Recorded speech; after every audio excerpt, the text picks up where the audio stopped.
पप्पा, हा बेटा.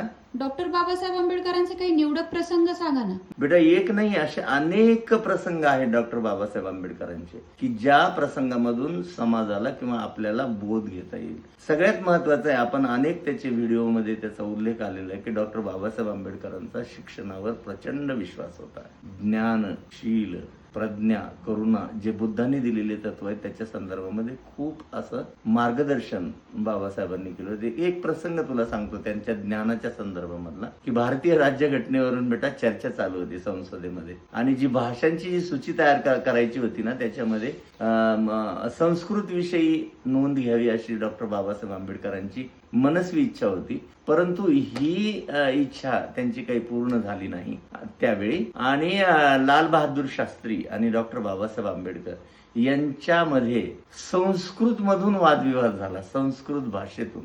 तेव्हा सगळी संसद जी आहे ना बेटा ती अचंबित झाली होती की लाल बहादूर शास्त्रींचं ठीक आहे पण डॉक्टर बाबासाहेब आंबेडकरांसारखा व्यक्ती महापुरुष संस्कृत मध्ये वादविवाद करून संस्कृत मध्ये संसदेमध्ये भांडण चालू आहे अशा पद्धतीचा प्रसंग जेव्हा संबंध देशाने बघितला, अनुभवला, तेव्हा डॉक्टर बाबासाहेब आंबेडकरांच्या ज्ञानाची चर्चा ही आपल्या देशात सगळीकडे सुरू झाली की किती मोठे प्रचंड असे विद्वान आहेत बाबासाहेब. हा एक प्रसंग आहे. तुला दुसरा बाबासाहेबांनी सांगितलेला प्रसंग ते जेव्हा लंडनमध्ये लायब्ररीमध्ये शिकत असताना अनेक प्रसंग आहेत म्हणजे कोलंबिया विद्यापीठातले आहेत, लंडन मधले आहेत की ते लायब्ररीमध्ये बसले असताना जर भूक लागली तर ब्रेड ते खायचे लायब्ररीमध्ये बसून. आणि एकदा लायब्ररीयनने त्यांना बघितलं की डॉक्टर बाबासाहेब आंबेडकर लायब्ररीमध्ये बसून 14-18 तास डॉक्टर बाबासाहेब आंबेडकर तिचा अभ्यास करत बसायचे. लायब्ररी उघडताना ते पहिले असायचे आणि लायब्ररी बंद करताना सुद्धा डॉक्टर बाबासाहेब आंबेडकर शेवटचे असायचे.